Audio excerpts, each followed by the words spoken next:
podcast operations are not talked about.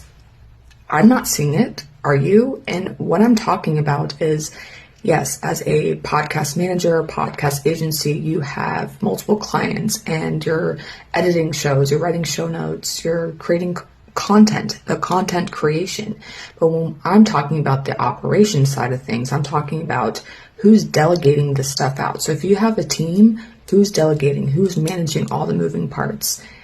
Because I've seen this where a podcast manager is growing their business. They have 5, 10 clients, maybe more, and they're realizing that they're doing it all by themselves. And it's okay. It is okay that you are doing things by yourself, but it starts to get overwhelming because now you're like, okay, I need to hire a virtual assistant to help me with this. Now you have to manage your clients and manage the person that you just hired. And if you hire a editor or show note writer, whatever that looks like, you are now having to manage that. You're managing a lot of things. And what helps is creating workflows. Yes, I know that there are those that do have workflows, but who's managing it all?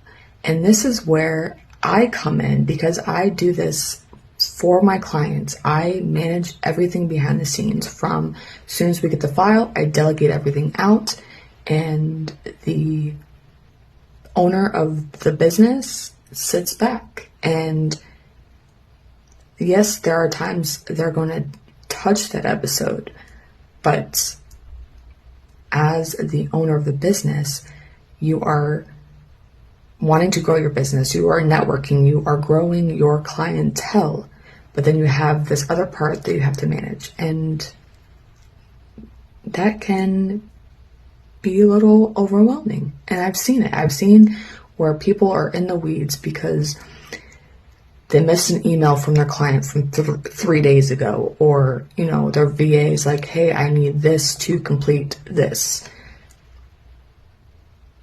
What if I told you that you can step back and you don't have to worry about that? And this is what I'm going to start talking about more on my YouTube channel so that you get a better understanding of what podcast operations are, and still bringing the message of leading people first, making sure that you are growing an amazing team and managing an amazing team to where you don't feel like you're going to pull your hair out, because I've been there. I'm sure you've been there. So if you ever have any questions on what this looks like, I am open for conversation. Feel free, send me a DM. I'm here to support you and answer questions that you have when it comes to the podcast operations side of your business, and helping you figure out what the best way to build and grow and manage your teams.